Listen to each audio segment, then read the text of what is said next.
반갑습니다. 1618 선교회 유재도 선교사입니다. 오늘은 11월 15일이 되겠습니다. 지난 주에 이어서 바울의 훌륭한 그 인격, 바울의 그 특성을 오늘도 6가지를 배우도록 하겠습니다. 오늘 이 귀한 내용을 잘 우리가 배워서 그리스도를 닮으려고 애썼던 바울을 본받는 여러분과 제가 되어야 되겠습니다. 우리 슬라이드를 먼저 몇 개 보도록 하겠습니다. 지금 도미니카 공화국에서 2004년부터 수고하고 계시는 김현철 선교사님이 계시는 그 지역입니다. 여러분, 여기 지금 이 사진에 가운데 노란 모자를 쓰시고 안경을 쓰신 분이 김현철 선교사님이십니다. 지금 이 사진은 도미니카 공화국에서 IT 사람들이 많이 모여 살고 있는 아주 가난한 동네입니다. 그리고 옆에 있는 건물이 이게 교회를 쓰고 있는 겁니다. 여기 가운데 계시는 김현철 선교사님은 하나님의 섭리 가운데 선교사가 되었습니다. 한 가지만 말씀을 드리면 2002년도에 직장암 수술을 2번 하셨습니다. 그러면서 이분이 이렇게 기도했다고 합니다. 하나님, 저를 고쳐주시면 하나님께 내 남은 생을 드리겠습니다. 그렇게 기도했는데 결국 하나님께서 인도하셔서 아직도 몸이 여러 가지로 약하지만 계속해서 힘있게 많은 일을 하고 계십니다. 여기는 이제 이분이 후원하고 또 돕는 교회들이 굉장히 많습니다. 아마 제가 알기로는 한 100개가 넘는 것 같습니다. 그 중에 이제 한 곳인데요.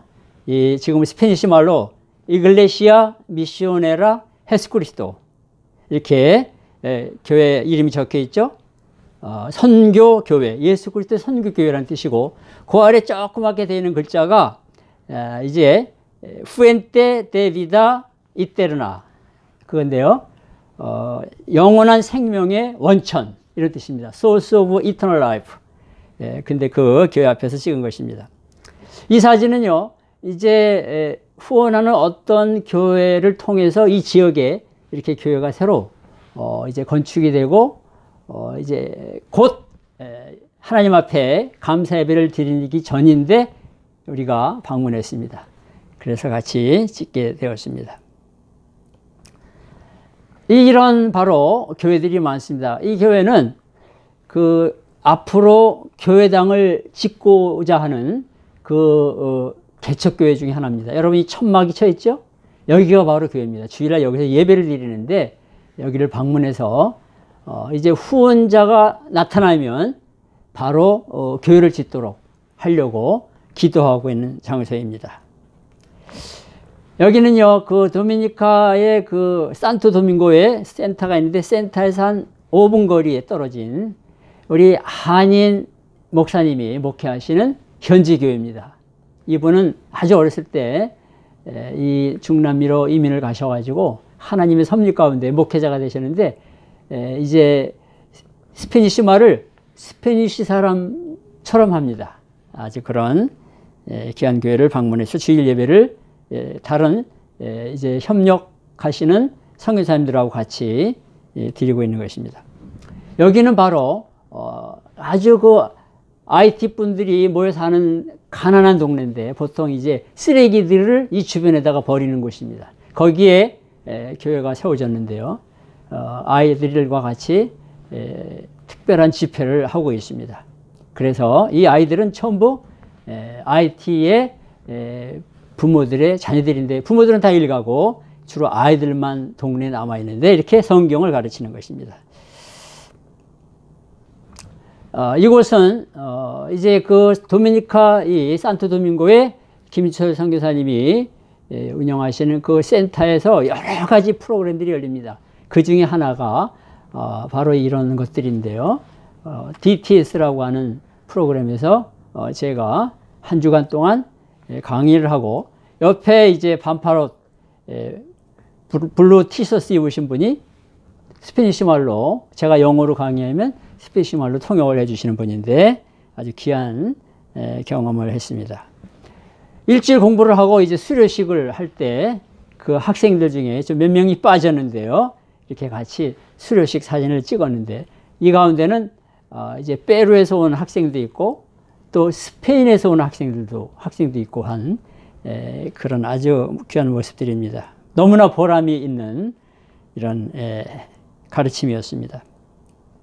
자, 여러분, 오늘 첫 번째 바울의 특성은 뭔가 하면요, 열심입니다.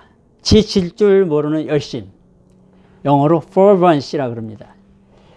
성경에 많은 이제 그리스도의 일꾼들이 나오는데 그 중에서 사도 바울만큼 그 타오르는 열정과 지칠 줄 모르는 에너지를 보인 사람이 없었다고 합니다.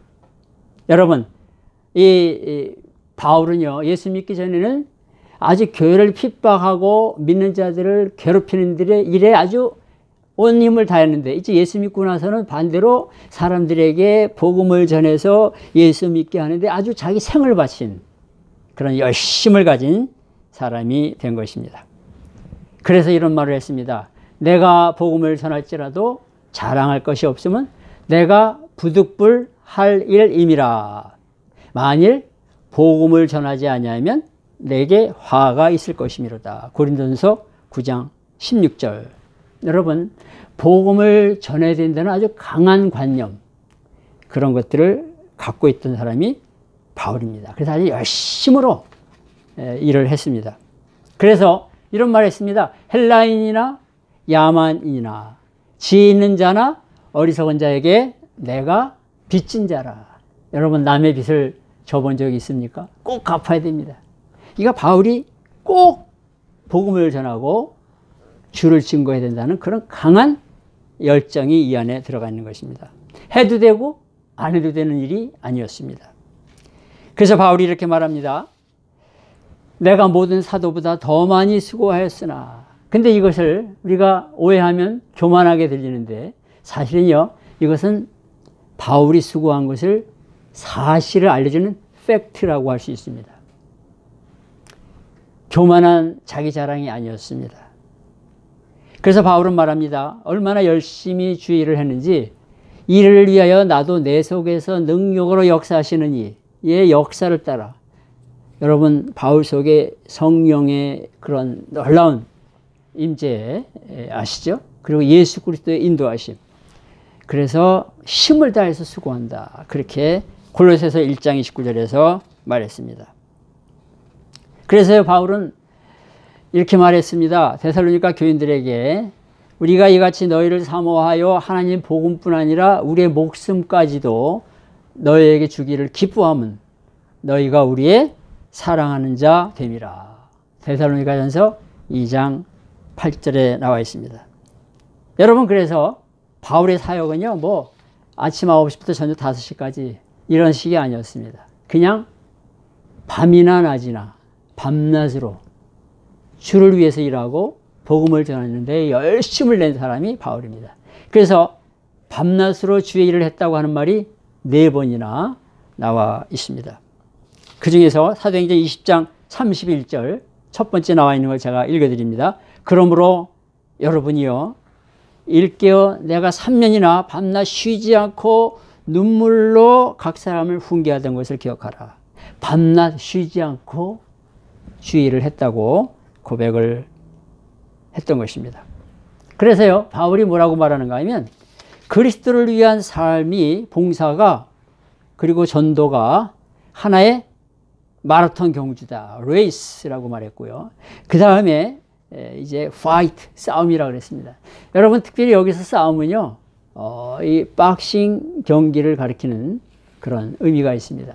권투 선수가 쉬지 않고 그냥 링에서 싸우는 것처럼 자기가 그렇게 열심을 다했다고 표현하고 있습니다. 사도행전 읽어보시면요, 바울은 3번의 선교 여행을 하죠. 1차, 2차, 3차. 그리고 마지막에는 죄수의 몸이 되어서, 죄수가 아닌데 죄수의 몸이 되어서 로마까지 가게 되고요. 이런 귀한 사역을 했는데 학자들이 이렇게 다 조사해 보니까 약 1만 킬로미터를 여행한 것입니다. 그리고 마일수로는 6,200마일. 여러분, 그 당시에 주로 걷거나 아니면 말 타고 또는 배를 타고 가는 건데 많은 경우에 주로 걸었다고 하는 것입니다. 그래서 신약 성경에서 가장 여행을 많이 한 사람이 된 것입니다.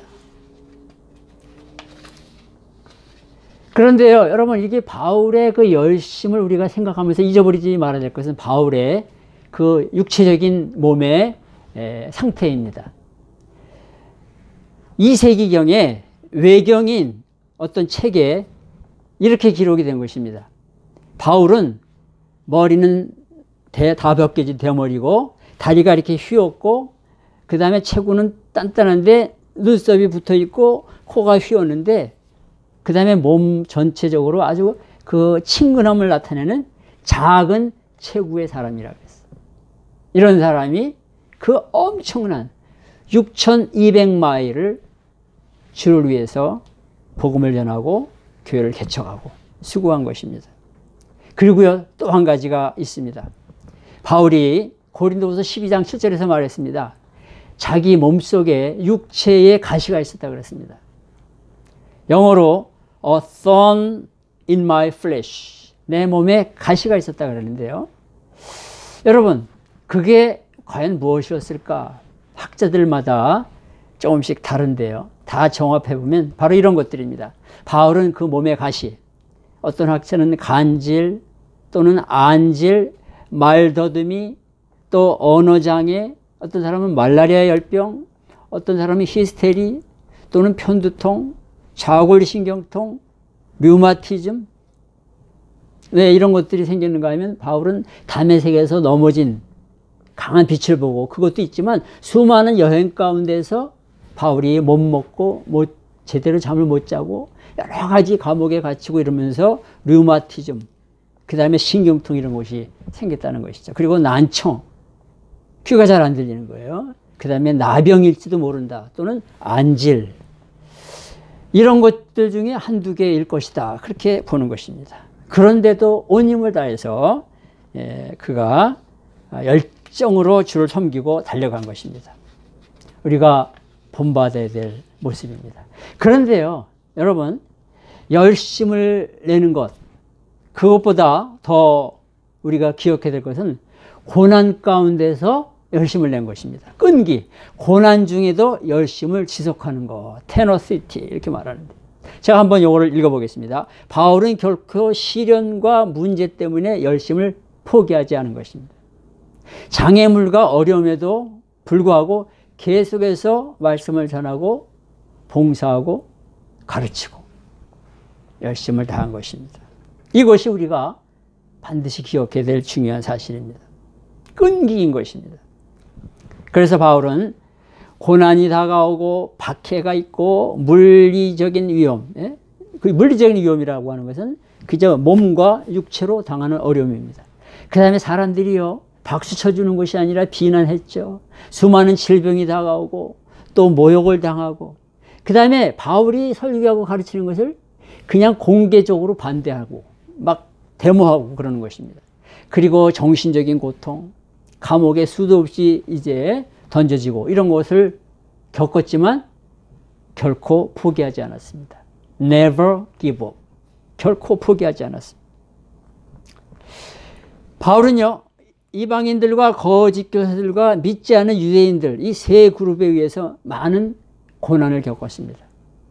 그 중에 이제 고린도후서 여러분 11장 읽어보시면 이런 것들이 많이 나오는데, 하나만 보면 11장 24절에 유대인들에게 40에서 하나 감한 매를 5번 맞았다 그랬습니다.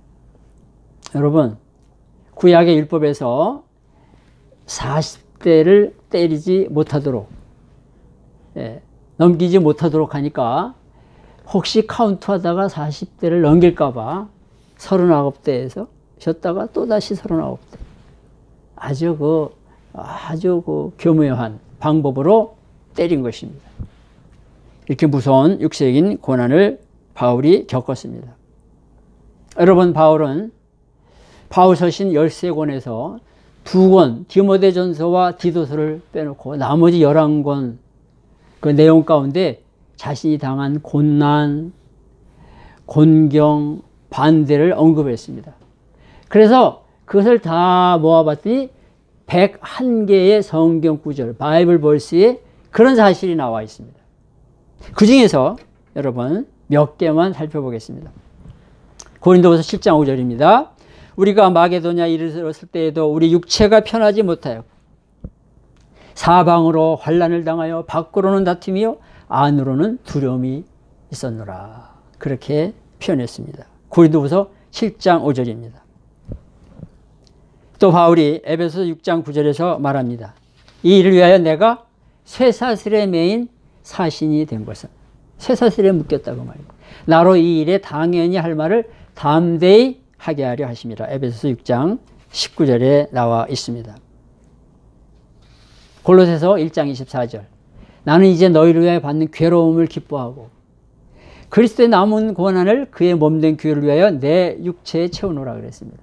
얼마나 여기 바울이 당하는 고난이 잘 나와 있습니까? 자, 이렇게 101개의 규절들을 우리가 다 살펴보진 않았는데요. 이거를 한번 5가지로 정리해 볼 수가 있습니다. 바울이 당한 고난인데요. 첫 번째는 육체적인 학대입니다. bodily abuse. 매를 맞았죠. 감옥에 던져지죠. 쇠사슬이나 줄에 묶였습니다.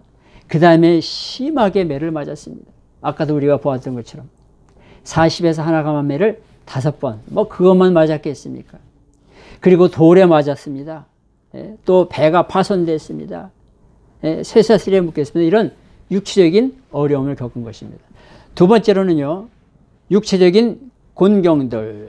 이건 무슨 말인가 하면요, 수고하고 어려운 일을 당하고 잠을 못 자고 굶주리고요, 목마르고 몸이 허약해지고 목에 갈증이 생기고 아주 차가운 데서 지내고 벌거벗기고 병에 걸리고 죽음에 노출되고, 마지막에 이제 순교를 당하게 되는데요. 그런 것들을 볼 수가 있습니다. 세 번째로는요, 바울이 당한 고난은 감정적인 짐들, emotional burdens.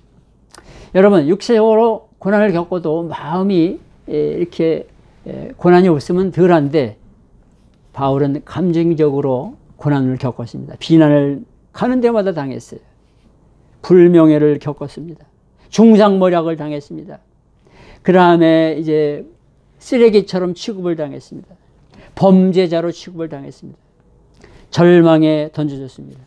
온갖 이제 교회의 문제들로 인해서 스트레스를 받았습니다. 참 무거운 짐들입니다. 그 다음에 재정적인 궁핍, financial lack 이렇게 표현할 수가 있습니다. 여러분, 가난하고 아무것도 가진 것이 없고 집이 없고 누더기 옷을 입고 궁핍하게 지나게 된 것입니다. 그 다음에 마지막으로요, 영적인 반대, spiritual opposition 이렇게 말합니다. 반대하는 자들이 이제 방해를 놓고 또 학대를 하고 공격을 하고 이런 것들을 수도 없이 당했던 것입니다. 그런데 여러분, 바울은 이런 많은 고난을 겪었지만 이제 고난 중에도 기뻐했습니다. 이걸 우리가 기억해야 되겠습니다. 계속 믿음을 지켰습니다. 그리고 주님께서 인도하실 것을 확신했습니다. 그 중에서 한 군데 성경을 구절을 제가 읽어보겠습니다. 디모데후서 4장 17절과 18절입니다. 이렇게 바울이 말했습니다. 마지막 편지죠, 디모데후서가. 주께서 내 곁에 서서 나에게 힘을 주심은 나로 말미암아 선포된 말씀이 온전히 전파되어 모든 이방인이 듣게 하려 하심이니 내가 사자의 입에서 건짐을 받았느니라. 주께서 나를 모든 악한 일에서 건져내시고 또 그의 천국에 들어가도록 구원하시리니 그에게 영광이 세세 무궁토록 있을지어다. 아멘. 바울은요, 이렇게 고난을 말할 수 없이 많이 겪었지만 그런 가운데서도 기뻐했습니다. 그런 가운데서도 믿음을 지켰습니다. 그런 가운데서 주님께서 인도하실 것을 확신했습니다. 세 번째, 바울의 훌륭한 모습 가운데 하나가 엄격함입니다. 이걸 우리가 잘 이해해야 되겠습니다. 무엇에 엄격했느냐? 진리에 대해서 엄격했습니다. 여러분, 바울은요, 긍휼과 사랑과 깊은 애정을 믿는 자들을 향해서, 교회를 향해서 가졌습니다. 그러나 잘못된 길로 가는 것을 볼 때에는 아주 심하게 책망하고 경고를 했던, 그리고 엄한 모습을 보였던 것을 우리가 바울 서신을 통해서 알 수가 있습니다.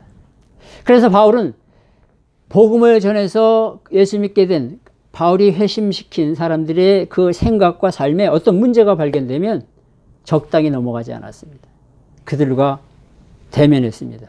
그리고 그것을 바르게 고쳐주었습니다. 빙 돌아가지 않았습니다. 그게 성경에 여러 가지 증거가 나옵니다.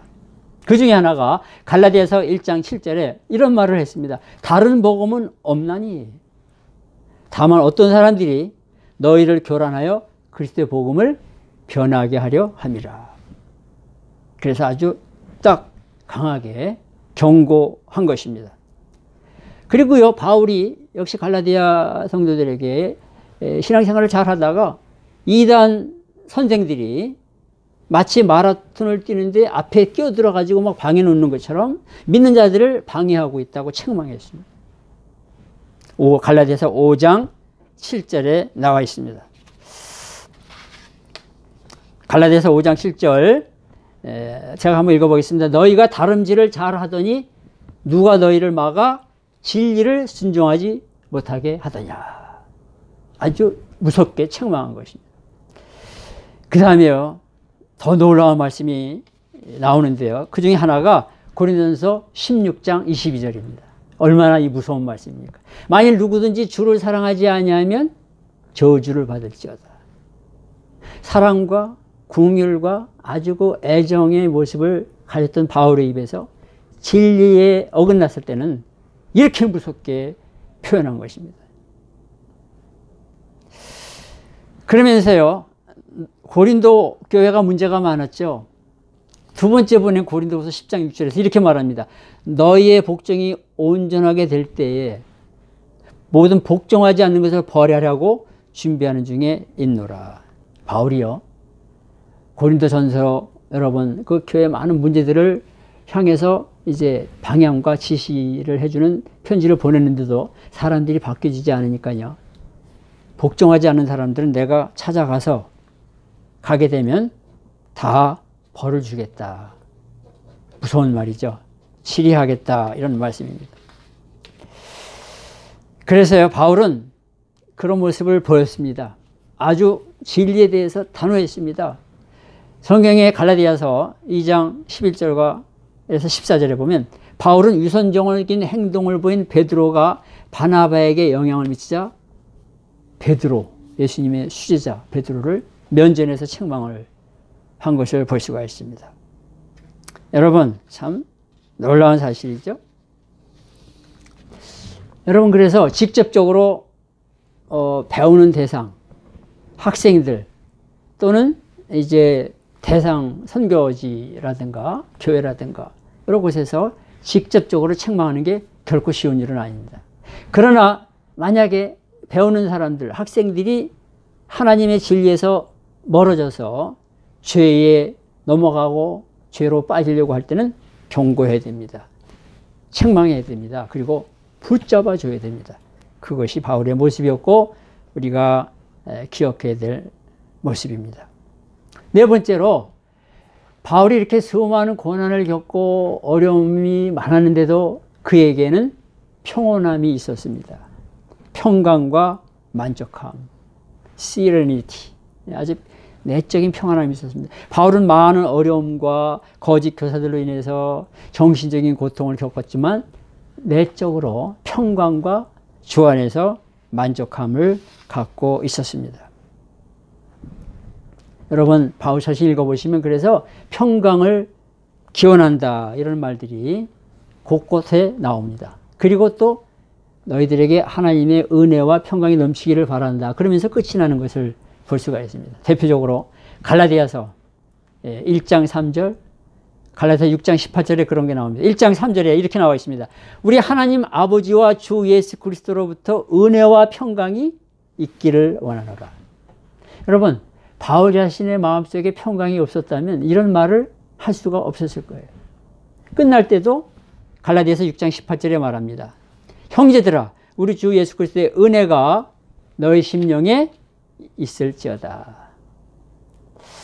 그래서 바울은요, 어려움 가운데 있었지만 평강과 만족함이 있었습니다. 그리고 다른 사람들에게도 성령 충만함의 증거인 평온함을 경험하도록 격려했습니다. 여러분, 지금 온 세상이 코로나19 때문에 두려워합니다. 그러나 우리 예수 믿고 구원받은 사람들은 바울의 이 모습을 본받아서 주 안에서 평강과 주님의 은혜 가운데 힘있게 살아가야 되겠습니다. 그래서 바울이 유명한 기쁨의 편지 빌립보에서 이렇게 말합니다. 내가 궁핍함으로 말하는 것이 아니라 어떠한 형편이든지 나는 자족하기를 배웠느니. 빌립보서 4장 11절. 이거는 주님이 함께 계셔서 나에게 평강 주시고 위로해 주시고 참 만족을 주신다는 것입니다. 그 다음에 바울이 가졌던 다섯 번째 특성은 앞에 거랑 조금 비슷하긴 하지만 다릅니다. 행복감이 있었습니다. 이건 항상 기뻐하는 겁니다. facility. 바울은요, 모든 역경 속에서도 주님이 주시는 기쁨을 체험하고 있었습니다. 여러분, 주 안에서 그래서 빌립보서 4장 4절에 나오겠죠? 항상 기뻐하라. 내가 다시 말하노니 기뻐하라. 바울이 자기 자신이 누리고 있는 기쁨이 있었기 때문에 감옥에서도 자기 자신도 기뻐하고 그 편지를 받는 빌립보 교인들에게 주 안에서 항상 기뻐하라. 그렇게 말했던 것입니다. 여러분, 데살로니가전서 5장 16절 너무나 유명한 말씀이죠. 항상 기뻐하라. 17절에 쉬지 말고 기도하라. 18절에 범사에 감사하라. 이는 그리스도의 선에서 너희를 향하신 하나님의 뜻이니라. 바울이 마음속에 참 기쁨, 행복이 있었고 믿는 자들이 그렇게 살아가라고 지금 당부하는 것입니다. 여러분, 바울이 기뻐했던 일이 무엇일까? 한 7가지로 그 내용을 정리해 볼 수가 있습니다. 첫 번째, 로마의 크리스찬들이 예수 그리스도에게 순종하는 것을 보고 기뻐했습니다. 빌립보 교인들과 데살로니가 교인들이 예수님을 믿게 된 것을 기뻐했습니다. 그 다음에 이제 같이 사역하는 동료들이 찾아왔을 때 기뻐했습니다. 그리고 고린도 교인들이 능력 가운데 살아가는 것을 보고 기뻐했습니다. 여러분, 그리고 다섯 번째는요, 일부 교인들이 불순한 동기로 그리스도를 전할지라도 그리스도가 전파된다는 사실을 믿고 기뻐했습니다. 그리고요, 여섯 번째, 바울을 향한 빌립보 교인들의 그 뜨거운 관심 때문에 기뻐했고요. 또 빌레몬의 사랑 때문에 기뻐했다. 이렇게 나와 있습니다. 여러분, 성경에 로마서 14장 17절에 하나님의 나라는 먹는 것과 마시는 것이 아니요 오직 성령 안에 있는 의와 평강과 희락이라. 희락이 기쁨입니다. 여러분들 마음속에 오늘 기쁨이 있습니까? 주 안에서 기쁨이 있습니까? 우리가 바울을 본받아서 우리도 주님으로 인하여, 주의 사역으로 인하여, 주님의 은혜로 인하여 우리가 기쁨 가운데 살아가야 되겠습니다. 자, 바울의 마지막 모습은요, 숙련된 모습이 있었습니다. 이게 무엇인가 하면요, 가르치는 사역이 아주 능숙했습니다. 아주 마스터리. 가르치는 사람이요, 반드시 일정한 분야에 아주 능숙하게 숙련되어 있어야 합니다. 근데 바울은 아주 가르치는 일에 있어서 아주 능력 있고 아주 숙련된 모습을 보였습니다. 바울이 아주 능숙했던 일을 몇 가지 살펴보면요, 사람의 본성에 대해서 능숙했습니다. 그래서 사람을 잘 다뤘습니다. 사람들이 필요한 것이 무엇인지, 지금 감정 상태가 어떤지, 배경이 어떤지, 그 다음에 양육 방식을 어떻게 해야 되는지, 어떤 관심을 갖고 있는지 잘 알았습니다. 이건요, 그래서 우리 선생님들 또 우리 리더들이 꼭 배워야 되겠습니다.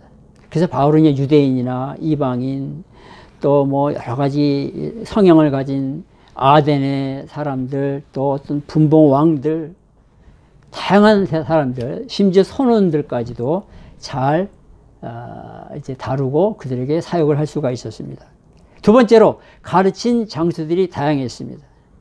바울은요, 회당에서도 가르치고 강가에서도 가르치고 뭐 시장에서도 가르치고 다락방에서도 가르치고 성전에서도 가르치고 여러 곳에서 회당에서도 가르치고 심지어 로마로 가는 배 안에서도 가르치고 그 다음에 로마에 도착해서 셋집에서 또 가르쳤습니다. 이것 역시 우리가 기억해야 되겠습니다. 우리들은 정말 잘 준비해서 어디든지 어느 곳에서든지 주를 증거하고 가르칠 수 있는 그런 능숙한 사람들이 되어야 되겠습니다. 그리고 바울은 삶에 있어서 전체가 다 가르침의 연속이었습니다. 기회가 생길 때마다 가르쳤습니다. 바울은 학자들이 연구한 바에 의하면 4개의 언어를 할 줄 알았던 사람입니다. 헬라어를 할 줄 알았고요. 히브리어, 아람어, 라틴어를 했습니다. 그래서 상대방이 헬라어를 쓰면 헬라어로 복음을 전했고 상대방이 히브리어로 이해를 하면 히브리어로 주를 증거했습니다.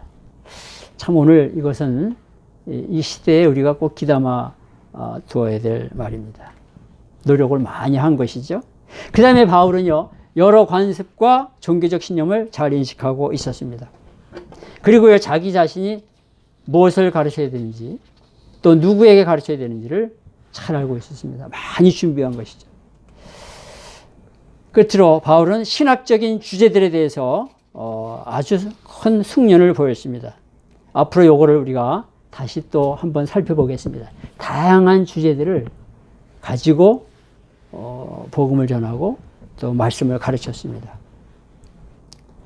여러분, 오늘 6가지, 지난번에 6가지, 오늘 6가지 한번 총정리하고 마치겠습니다. 지난번에 6가지, 경건, 권위, 겸손, 온전성, 정중함, 민감성. 오늘 6가지가 뭐죠? 열심, 끈기, 엄격함, 평온함, 행복, 숙련. 우리가 이런 바울을 잘 살펴보면서 주 안에서 우리가 바울을 본받고 주님을 열심히 따라가면서 특별히 좋은 리더가 되고 그리고 탁월한 교사가 꼭 되어야 되겠습니다. 여러분, 주 안에서 우리가 한 주간도 승리하시고 고난이 있어도 어려움이 있어도 끈기 있게 달려가면서 특별히 마음의 평안과 기쁨으로 승리하시는 한 주간이 되시기 바랍니다. 감사합니다.